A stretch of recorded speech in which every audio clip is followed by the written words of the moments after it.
The situation they're spreading.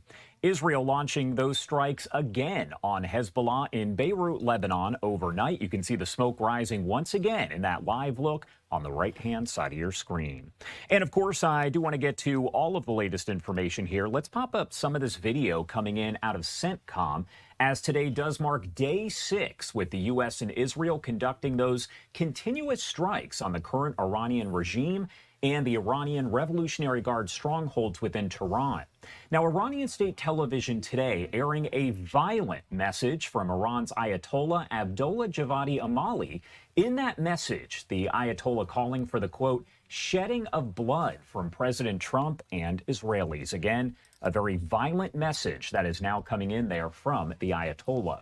A short time ago, Iran's Revolutionary Guard says it fired missiles at Israel with a 1-ton warhead on it. The IRGC claiming attacks as well in Bahrain, Kuwait, and the United Arab Emirates.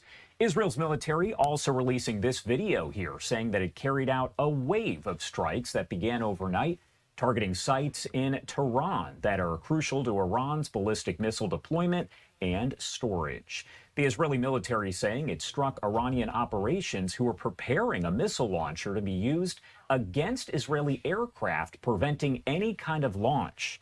Now, as we take a live look over the White House here in D.C., later today, the House slated to vote on legislation meant to stop the U.S. war on Iran, but House Speaker Mike Johnson has declared this will not pass. The vote comes a day after the War Powers resolution failed in the Senate by a vote of 47 to 53. There is, of course, a lot to discuss as all of this continues to develop, with updates coming in pretty much on an hourly basis. Congressman John McGuire, a Republican representing Virginia. He's a Navy SEAL veteran and is on the House Armed Services Committee, joining us now live ahead of that potential vote later today to discuss all of it. Congressman, thank you so much for taking the time to be here with us today. Hey, thanks for having me this morning, Josh. That's a pretty good report you have there. I would just, as we get into this discussion, make sure as we mourn our fallen, that we support our troops and keep praying for our troops. They're on the front line right now. What I would say here on the Hill is this is not a time for politics. We should all be on the same team. When American troops are on the front line, we should all be wearing the same jersey. And that jersey says USA. So we have the best troops with the best training, and they're making the world safer. And what they're doing is important. And the message we need to have is that we're supporting them.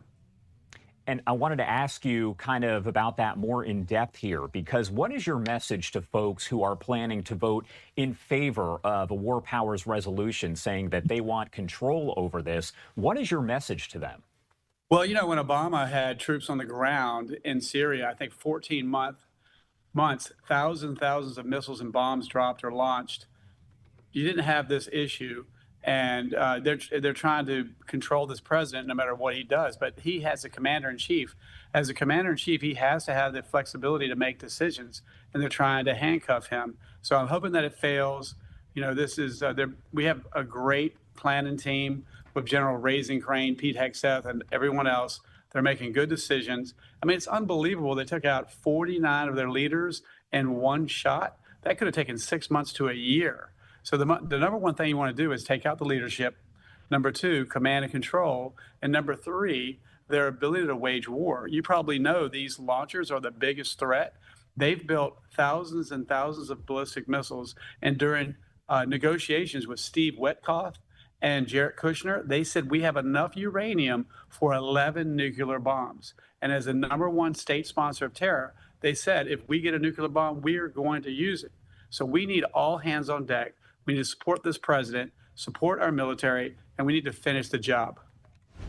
It's also important to note, I was just mentioning here the comments that Iranian state television is carrying this morning, very violent, calling for the shedding of President Trump's blood and the blood of Israelis there. What does that say to you overall as you hear from an Ayatollah kind of preaching that message there? Well, you know, it's a radical group of people that they make a living on terror. You know, and I asked Marco Rubio a couple of days ago, I said, were you surprised to see were you surprised to see so many countries in the Gulf support the U.S.-Israeli effort against Iran? And he basically said, Well, what do you expect when they launch missiles into Saudi Arabia, the UAE, and everything else? But it's interesting. Most of the countries in the Gulf are support the U.S.-Israeli effort. And even I've heard that France, England, and maybe even Germany are now supporting the effort. Because for 49 years, we've literally been at war with these folks. They've killed thousands of American citizens and soldiers and terrorized the region and the world. And finally, we have a president that's going to step up and say, no more. So we need to finish the job and free the Iranian people. And I want to pop up just some of the video here on your screen. I was showing it a short time ago, but it's coming in from the IDF this morning as, of course, at this point, they're working to get rid of all the missile launchers, things of that nature, that are taking place there. And you can see some of those attacks from overnight, the smoke rising there over in Tehran. Now, the IRGC is claiming that they have fired missiles there at Israel that have 1-ton warheads on them. What do you make of that? Because that has to be something that could cause extensive damage, and that's probably a huge understatement. It doesn't surprise me. And by the way, when these guys go into negotiation with the U.S., who all we say is like, look, you cannot have, it's a red line. You cannot have a nuclear weapon. And they push back and push back. I mean, we tried so hard to solve this problem diplomatically. And they're like, we've got enough uranium to launch to build 11 nuclear bombs, and they were building this ballistic missile capability to deliver those weapons to kill people. Now, we're not talking hundreds of people. If they got that nuclear weapon, we're talking millions of people. And so we could not let that stand. But again, I'll go back to what I said earlier. This is a chance for the Iranian people to have self-government and to have freedom. If you remember, back in the early 70s, they had the same right. Their little girls had the same rights a little girl would have in America. In fact, they had more women in elected office in the early 70s in Iran than they did the U.S. They had more women in the workforce in Iran than the U.S. and many other freedoms that were taken away under this tyrannical regime that's just all about terror. And even now, when they're on the ropes, it's all about bloodshed and terror. And you're looking at a post here from the IDF, the Israel Defense Forces, as they're talking about that overnight activity, saying the Israeli Air Force aircraft struck and dismantled an armed ballistic missile launcher, as we mentioned there, over in the area of Tehran.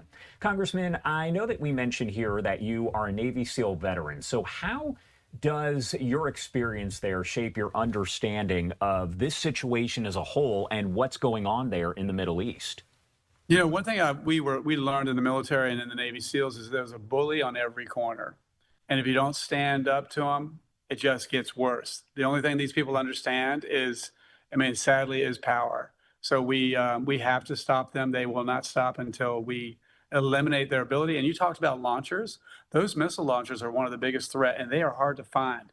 They bury them underground. They put them in bunkers. They put them in warehouses and garages, and they pull them out and shoot. And they're really dangerous. We estimate they have like 300 to 650 of these launchers. I think we've taken out half of them, but that's the biggest thing. We've got to take out these launchers.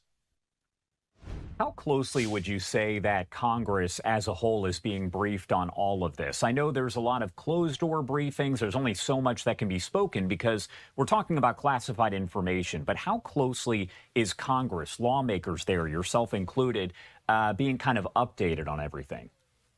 Well, like you said, updates every hour. There are things going on every hour. We've had classified briefings. I think Marco Rubio and Pete Hegseth and the different intelligence agencies, they're keeping us briefed, but we can't give every detail for operational security purposes. Which definitely makes sense. All right, Congressman, thank you so much for taking the time to be here. My last question before I let you go, what is your message to Americans right now? What do you want to make sure that folks there who you represent, but also Americans as a whole, know about the situation right now? Yeah, well, the biggest thing is I think we ought to have a message to the troops. And the message to the troops needs to be that we're all behind you. You have the best training, you have the best spirit, you have the best leadership, and what you're doing matters. And we love you, and we've got your back.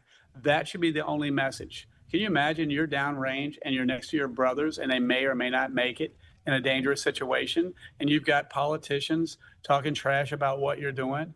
That just destroys morale and is the wrong way to go. So we need to be all on board. We love our troops. We support our troops. For Americans, these folks have committed terror and killed thousands of Americans, and people around the world for 49 years. And this is a chance for there's a lot of Iranian immigrants in the United States that are cheering and dancing in the streets, and even Iran. So we just need to come together as a country and support the efforts for a better future for not just the region, but the whole world. All right, Congressman, anything you want to add here at all before I let you go? No, I just, a lot of people are texting me, a lot of veterans especially, looking at the way we've waged war historically and the way it's going now. I mean, morale is at an all-time high, and people tell me they're proud to be an American. We've got problems. We're not perfect, but our way of government, as we celebrate 250 years, we've lifted more people out of poverty, given more people freedom and opportunity than any form of government in the world. We have a great country. We're not perfect, but we get better every day. But let's put our differences aside. Let's focus on a better future. All right, Congressman McGuire, thank you so much for taking the time to be here with us. We'll, of course, see how everything plays out today. Thank you again. Thanks for having me.